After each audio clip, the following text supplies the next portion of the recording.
Hello, this is Photography Gamer. Welcome back to the channel. Today I'm reviewing Gears of War 4 for the Xbox Series S. Gears of War 4 is a third-person shooter developed by the Coalition. Gears 4 takes place 25 years after the events of Gears of War 3. The planet Sera is a vastly different world with no fossil fuels causing wind flare storms across the planet. You play as James Phoenix, the son of Marcus and Anya. James and his crew become embroiled in a new adventure against a new threat. The game can be played solo, co-op, or in versus mode. So what is the game like to play? Well, the game starts with a bang during two fantastic prologue flashbacks to Emergence Day and the Pendulum Wars. But sadly, the action drops off a cliff after this promising start. Not in terms of combat. Movement speed is faster, smoother with more cover-based maneuvers and transitions giving you a different tactical edge. The drop-off comes by way of the introduction of a new group of characters. The group is very disappointing with none of them really having any presence, personality or gravitas. It's a very bizarre choice to go from Marcus, Dom, Baird and Cole to what seems like a group of NPCs. But it's not just the new COG group that's the problem. The first two acts of the campaign replace the amazing Locust enemies with a tedious robot army. Imagine playing a game with characters you don't care about, fighting enemies that have no character. And that's Gears of War 4, in the first two acts at least. Later you are introduced to the Swarm, who are a pretty disappointing replacement for the Locusts. I mean, they've really not done much effort, like for example, in the old games you had a thing called a Brumac. In this one, it's called a Swarmac. You see what they did there? Changed the name slightly, but it's the same. Yeah, well done. The enemy AI isn't very good at all, with troops often running past you if you're not in the expected position. Like, run past the cover locations ahead of where you are expected to be, and they just fire at your buddies because they weren't programmed to fire backwards. Very, very disappointing. The new weapons aren't up to much either. But the inclusion of very large-scale mechs is one of the high points of the game.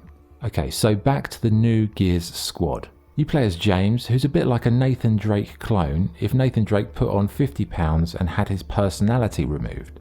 Dale does virtually nothing other than give Marcus his bandana. I guess that's important, I suppose, you know, Marcus needs that bandana. There is a generic Hispanic character that is a very lazy stereotype, and then there's Kate, who is the best of a sorry bunch.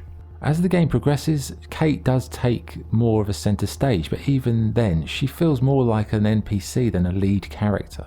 Why not focus on Marcus? Why not let you play as Marcus? No. Let's play as people we don't know and don't like and don't care about, and disregard all of the quality. The campaign has no clear direction or distinct point to it, feeling more like random level after random level until they ran out of studio time. The first two acts, as I said, are awful, with characters you've never heard of fighting robots, and it just felt more like Call of Duty Infinite Warfare than Gears of War. The third and fourth acts do improve, with the fifth being absolutely wonderful, but it was a little too late. Also, the objectives are pretty dull. Most of the campaign felt like you were playing as an electrician.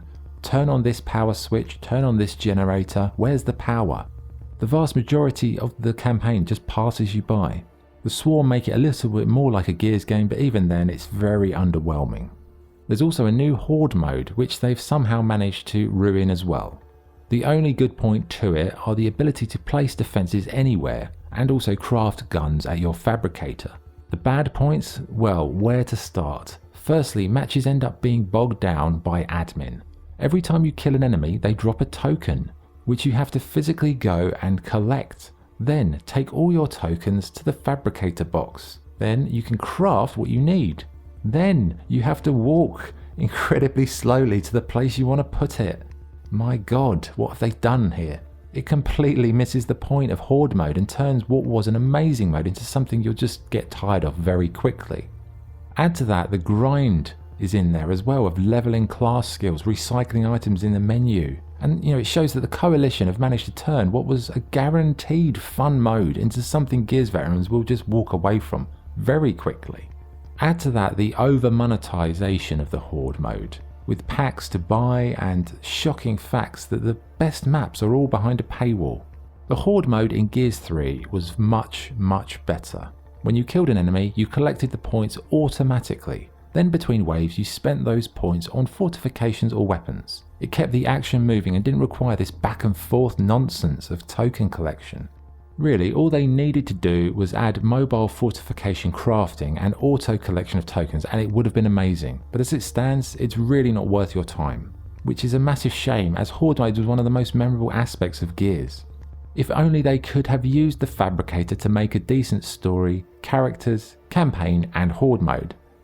Lastly on gameplay, there is a versus mode which is pretty solid compared to all the other stuff in the game. It hasn't changed a great deal from game to game. I don't play it that much, but it's there and it's probably actually the best thing in the game this time. In terms of visuals, it's a marked improvement since the previous game in the series. There's more emphasis on bright and colourful locations this time, and sadly that dark, desaturated film noir style of the initial game seems to be a distant memory, but it's a smooth and slick presentation nonetheless. Sound-wise, the best parts are the combat effects, gun effects, and from time to time, the music. But the squad dialogue is an absolute cringe fest. It's like listening to a bad episode of Friends with characters' desperate attempts at whimsical wisecracks failing on every occasion. Honestly, the story, dialogue, it's so disappointing and makes you care even less about the cardboard cutout characters. Okay, what's good and what's bad? What's good? The second half of the campaign felt more like Gears, and the in-game sound effects are as strong as ever.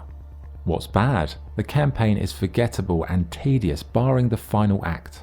The new characters couldn't have been less interesting. Marcus and the old Gears are underused, the voice acting is subpar, the new enemies and weapons aren't really that interesting.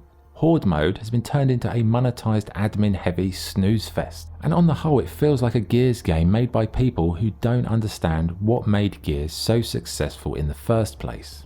So what's the verdict? Gears of War 4 is a massive downgrade to the franchise. The campaign is paper thin, as are the characters, and it only recovers slightly in the last couple of hours. Versus mode is solid but nothing sensational as in the previous games, and Horde mode has been butchered in a way that sucks the life out of the experience, making for an admin grindfest as opposed to engaging and intense matches that we had in Gears 3. You know, it's a very forgettable game. Forgettable is the word. The campaign just left me sitting there thinking, what did I just do? Honestly, I really struggled to remember. Gears 4 is the first game in the series not to be developed by Epic Games, and it shows. The Coalition don't get Gears of War at all, from what this game shows me. Gears was popular because it had an interesting and eclectic group of characters caught up in a chaotic battle against incredibly ferocious and interesting enemies in the Locusts. This installment replaces that amazing squad with a group that's so bland and so devoid of character it's unbelievable. I appreciate they're trying to move on from Marcus and his group, and they do make cameo appearances, but here it feels like the Coalition is just ignoring what made the game popular in the first place. It's a very sad day for Gears of War fans, and it's even worse if you play the original trilogy before this, as I did. I always try to be balanced in my reviews, verdicts, scoring, but when I was sitting here trying to write down what was good about this game, it was a very difficult task. It ended up being a very short list because there isn't that much that's very good. It's not a game I would recommend to Gears fans, as you're going to be very disappointed.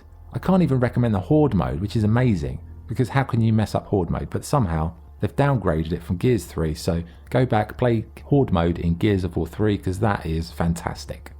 Right, it's time for scoring. I've been going up and down on this. Originally I was going to give it a much better score than I actually ended up doing, because I'm a Gears fan and I maybe had some bias towards Gears, but in the cold light of day, looking at the game, looking at what's available, the campaign is shocking. Apart from the last couple of hours, Horde mode gets really tedious so quickly. I ended up playing Versus mode more, but Versus mode I've never been a big fan of in this because it just feels a bit slow and clunky. So yeah, scoring, it's a low one. So if you're a Gears fan, cover your ears because you might have a little tantrum, but my score for Gears of War 4 is 5 out of 10.